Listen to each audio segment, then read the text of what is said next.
ফসল এই তিন জিনিসের আলাপ করলাম। তিন জিনিসের আলাপের পরে আরেকটা কথা উল্লেখ করে নিলাম যে আপনাদের যেই হাদিসের কিতাবগুলো, সেই হাদিসের কিতাবগুলোতে কি নাই? আছে হইল দুইটা। আছে কয়টা? হন আরেক সমস্যা হইল তিরমিজিতে আছে এই তিনটার মধ্যে ফসল যেমন নাই, কিতাবও নাই। তিরমিজিতে ফসলও নাই, কেউ নাই, কিতাবও নাই।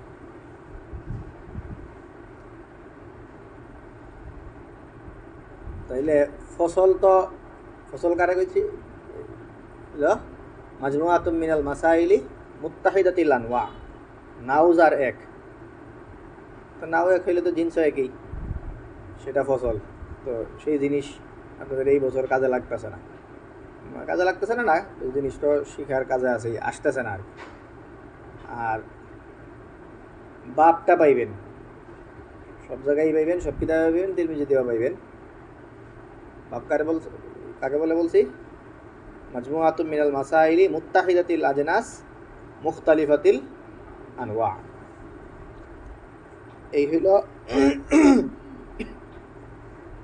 বাপ। তো অন্যান্য জায়গায় প্রায় সচরাচর সব কিতাব এর উল্লেখ পাইবেন, কিন্তু এই তিরমিজি শরীফে কিও পাইতেন না, কিতাব পাইতেন না। মাজমুআতুম মিনাল মাসাইলি মুখতালিফাতিল আজনাস কিতাব, সেটাও পাবেন না। তবে কিতাব না থাকলেও কিতাব শব্দের বিকল্প আবার আছে। কি আছে? বিকল্প আছে। এই কিতাব শব্দ যেটা অন্যান্যরা উল্লেখ করছেন, সেটাকেই উনি এখানে উল্লেখ করছেন আবওয়াব বলে।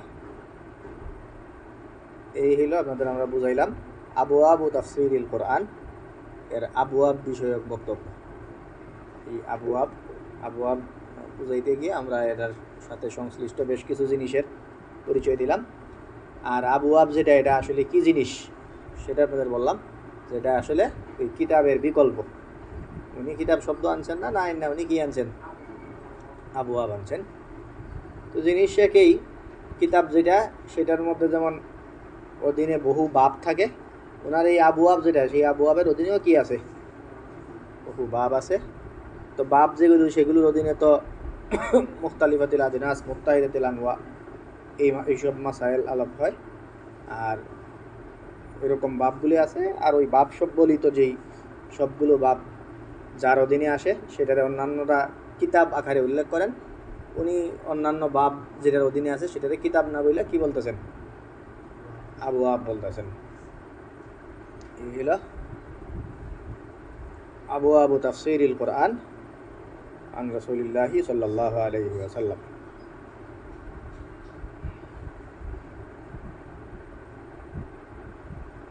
তো এই আবওয়াবের পরিচয়টা আমরা দিলাম। এটা এমনিতে তো বাবের বহু বচন আবওয়াব হইলেও আপনাদের কাছে সবচেয়ে পরিচিত যে কিতাব শব্দ চিনেন, সেই কিতাবের বিকল্প হিসাবে যেটা ব্যবহার হয়েছে সেটাই হলো কি? এখানে আবওয়াব। আচ্ছা, তারপরে শব্দ তাফসির, এটা নিয়ে একটু লম্বা ধরে কথা হবে তারপরে ইনশাআল্লাহ।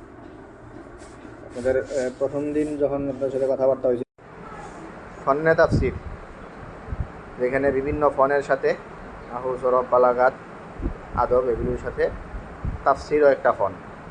তো সেই দৃষ্টিকোণ থেকে ফন্নে তাফসিরের কী কী গুরুত্ব সেগুলি আমরা বললাম। ফন্নে তাফসিরের মধ্যে তাফসির কতখানি গুরুত্ব রাখে, কেন সেটা আশরাফুল উলুম, সেই ব্যাপারটা আমরা উল্লেখ করলাম। আর ফন্নে তাফসির হিসাবে তো তাফসিরটা গুরুত্বপূর্ণই। আর আপনারা এখানে যেখানে পড়তেছেন আবওয়াবু তাফসীরিল কোরআন, বাবু তাফসির, তাফসিরের যে অধ্যায়, ফন্নে তাফসির হিসাবে যেমন তাফসির গুরুত্বপূর্ণ, এরকমই বাবুত তাফসির যেটা, সেই বাবুত তাফসিরও গুরুত্বপূর্ণ একটা বাব। এই বিষয়ে আপনারা খুব অচিরেই শুনবেন। তিরমিজি আউয়ালে যখন আপনাদের সামনে বিভিন্ন জিনিস আলোকপাত হইব, তখন ওই কিতাবটা কেন জামেআ, তিরমিজি কিতাবটা কি জামিউত তিরমিজি, এই নাম শুনছেন? জামিউত তিরমিজি। তো জামিউত তিরমিজি একটা কিতাব জামে হওয়ার জন্য, কমপ্লিট হইতে হইলে একটা কিতাব ডিটেলে, একটা কিতাব কমপ্লিট হইতে হইলে 8টা অধ্যায় থাকতে হয়। এই 8টা অধ্যায় কোনো জায়গায় থাকলে এটারে জামে বলে। কী কী সেগুলো নিয়ে আলোচনা হইব। এর মধ্যে আমরা যে বিষয়টা বলতে চাইতেছি সেটা হইল, সেগুলির মধ্যে একটা আছে এই তাফসির। আছেন, এই তাফসিরও আছে। তো তাফসির এই এত শত শত বাব, এই শত শত বাবের মধ্যে তাফসির সেই ঐতিহাসিক 8 বাবের একটা, যে বাবগুলো এই কিতাবে না থাকলে এই কিতাবটা পূর্ণই হয় না, এই কিতাবের জামে বলাই যায় না। তো একটা কিতাব জামে হইতে হইলে সেখানে তাফসির থাকাই লাগে। তো এর দ্বারা বাবের অধীনেও তাফসিরটা কতটা গুরুত্বপূর্ণ বাব সেটাও আমরা বুঝলাম। তো এই তাফসিরটা ফন্নে তাফসির সেই একেবারে সেটা গুরুত্বপূর্ণ একটা ফন, আর বাবুত তাফসির সেই একেবারে আবার কি এটা গুরুত্বপূর্ণ একটা বাব। তো এই বললাম আমরা এই দুইটা দৃষ্টিভঙ্গি থেকে তাফসিরের গুরুত্বটা আপনাদের সামনে আমরা তুলে ধরলাম। সেই আবু তাফসিরুল কোরআন সেটা আমাদের সামনে আসছে, সেই গুরুত্বপূর্ণ ফন, গুরুত্বপূর্ণ বাব। আচ্ছা ঠিক আছে, আপনারা কালকে থেকে দেখি আমরা হয়তো এবার শুরু করতে পারি। আপনারা প্রস্তুতি নিয়ে এসেছেন। বলার দরকার, কোরআনের ফজিলত তো আছেই, আর কোরআন এর সাথে সম্পৃক্ত জিনিস যেটা সেটাই সবচেয়ে শ্রেষ্ঠ। কোরআনের সাথে সম্পৃক্ত মনে করেন নবী সাল্লাল্লাহু আলাইহি ওয়াসাল্লাম সর্বশ্রেষ্ঠ নবী। নবী সাল্লাল্লাহু আলাইহি ওয়াসাল্লামের উপরে কি আসছে? কোরআন নাজিল হয়েছে। বুঝছেন? নবী সাল্লাল্লাহু আলাইহি ওয়াসাল্লামের উপরে কোরআন নাজিল হয়েছে। এই নবী সাল্লাল্লাহু আলাইহি ওয়াসাল্লাম যত নবী রাসূল মানুষ আছে এদের মধ্যে সবার চেয়ে কি শ্রেষ্ঠ। জিবরাইল আলাইহিস সালাম কোরআন নিয়ে আসছেন। অন্য কোনো ফেরেশতা এই কোরআন নিয়ে নবী সাল্লাল্লাহু আলাইহি ওয়াসাল্লামের কাছে ওহী নিয়ে আসছেন এরকম নাই। কোরআন নিয়ে আসছেন কেডা? জিবরাইল আলাইহিস সালাম। তো জিবরাইল আলাইহিস সালাম যে কোরআন নিয়ে আসছেন, জিবরাইল আলাইহিস সালাম সব ফেরেশতার চেয়ে কি শ্রেষ্ঠ। তাইলে এই যে জিবরাইল আলাইহিস সালামের শ্রেষ্ঠত্ব বললাম, এটা কি দেখেন কোরআনের ফজিলত বলতে গিয়া কোরআনের সাথে সম্পর্ক আছে এমন মানুষই সব বা এমন ফেরেশতাই এরাই সবার চেয়ে শ্রেষ্ঠ। শুধু কোরআনের লগে সম্পর্ক আছে এই কারণে কোরআন ছাড়া অন্য কিছুই শ্রেষ্ঠ। তো এবার কোরআন কোন লেভেলের শ্রেষ্ঠ বুঝছেন কথা? জন্যই বললাম যে অন্য গ্রন্থের সাথে তুলনা তো জায়েজই নাই, তুলনামূলক বিশ্লেষণ তো হইতেই পারে না, কারণ হাদিস আর কাদিমে তুলনা চলে না। তো কোরআনে কারীম এর মানা এটা সকলের মতেই এটা কাদিম, এই কারণে এটার তুলনা দেওয়া তো আমরা দেওয়ার মতো বেয়াদবি এটা তো করা যায় না। শুধু ফজিলতের কথা, কোরআনের কিছু ফজিলত, কিন্তু ফজিলত বলতে গিয়ে দেখলাম আমরা যে কোরআনের ফজিলত বলা অনেক পরের কথা, এটা ওখানে যাওয়ার দরকারই পড়তেছে না। কোরআনের ফজিলতের আগে কোরআন রিলেটেড জিনিস যেগুলি এগুলি ওই কি সবচেয়ে শ্রেষ্ঠ। বুঝতে পারছেন? আমরা জিবরাইল আলাইহিস সালাম পর্যন্ত বললাম। এরপরে দেখেন এই সময় টময় আছে না, সময় টমের মধ্যে মাস শ্রেষ্ঠ মাস কোনটা? রমজান মাস শ্রেষ্ঠ। রমজান মাসের শ্রেষ্ঠ এটা কোরআনে মধ্যে এই মাসের বক্তব্য যখন দেওয়া হয়েছে তখন এটাতে এই কোরআনের লগে সম্পর্ক কইরেই বলা হয়েছে। যেমন দেখেন শাহরু রমাদান আল্লাযী উনজিলা ফীহিল কোরআন, শাহরু রমাদান আল্লাযী, আমি সামুদ জাতিরে নাকা দিছি মুবসিরাতান, যেটা অন্ধ না, কানা না, চোখে দেখে এরকম। তো এই ব্যাখ্যা আন্দাজি করে ফেলায়, অথচ এটা মুবসিরাতানের অর্থ হইল আমি সুস্পষ্ট নিদর্শন হিসাবে। মুবসিরাতানের এমন নিদর্শন যেটা এই আন্দার কোনো নিদর্শন না, স্পষ্ট নিদর্শন। তো এটা হইলো এই নিদর্শনের লগে আয়াতান মুফসিরাতান আর কি, স্পষ্ট নিদর্শন হিসাবে না দিছে, কিন্তু এটারে এই এই আয়াতন এগুলির খেয়াল টেয়াল না করে এটারে ওই এই না যেটা এটার শোক আসিল দেখতো এইসব ব্যাখ্যা করে ফেলে। তো এই ধরনের ব্যাখ্যা যেগুলোতে কি মূলত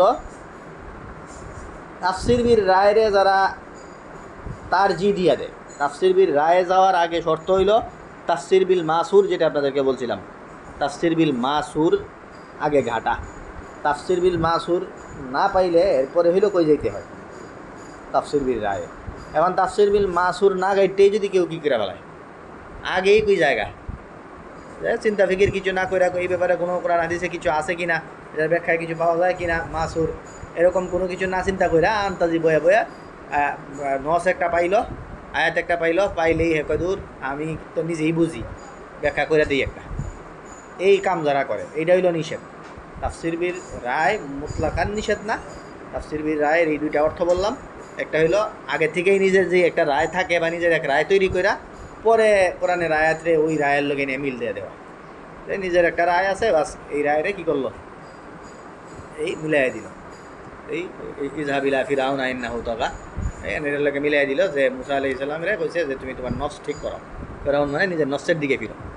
তো এরকম আগের থেকে এক রায় ঠিক করা, সেই রায়ের জন্য কোনো এক নস পাইলে সেই রায়ের উপরে সেই নসরে ফিট করে দেওয়া, এটা হইল তাফসির বিল রায়। তাফসির বিল রায় মানে হইল ওই তাফসির বিল রায়, ওই রায় যেই রায়টা সে তাফসির পাওয়ার পরে নিজে রায় তৈরি করে না, বরং তাফসির পাওয়ার আগেই নিজের রায় তৈরি করা আছে, ওই সেটার জন্য খাটাইয়া দেয় তাফসিরে।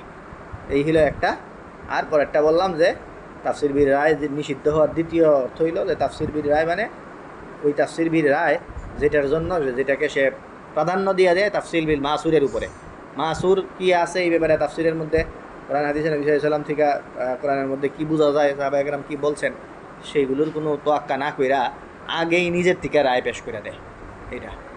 আর যেই সব প্রশংসার কথা বলা আছে, যেমন মুআয রাদিয়াল্লাহু তাআলা আনহুর প্রশংসা করছেন, মুআয রাদিয়াল্লাহু তাআলা আনহুর প্রশংসা কোন সময় করছেন, উনি কি আগেই ইজতিহাদ করুম কয়া বইছে নাকি শুরুতেই কইছে যে কোরআন থেকে সমাধান দিব, এরপরে না পাইলে সুন্নত থেকে সমাধান দিব, সেটা না পাইলে এরপরে হইল কি তাইলে উনি কি তাফসির বিল রায়ের আগে আনছেন?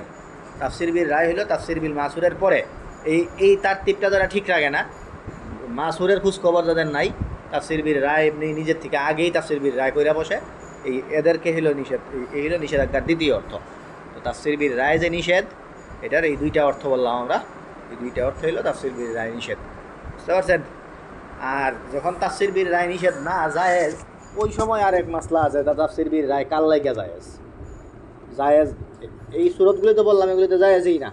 দ্বিতীয় আরেকটা স্টেপ হইল যে ইচ্ছা যেসব সুরত আছে যে এই দুইটার মধ্যে পড়লো না, এই দুইটায় পড়লে তো তাফসির বিল রায় জায়েজই নাই, এখানে যে নিষেধাজ্ঞা আছে কঠোরতা আছে এগুলো এদের জন্য প্রযোজ্য। আর যদি সেই নিষেধাজ্ঞার মধ্যে না পড়ে, আচ্ছা তাফসির বিল রায়ের যে সাধারণ অর্থ মুতলাক তাফসির বিল রায় যেটা, এই দুইটা সুরতের বাহিরের যে তাফসির বিল রায় সেটা জায়েজ বা জায়েজ কিনা সেটা নিয়ে কথা আছে, তাদের জন্য জায়েজ সেটা নিয়ে কথা আছে। আচ্ছা, এটা হলো পরবর্তী আলাপ তাফসির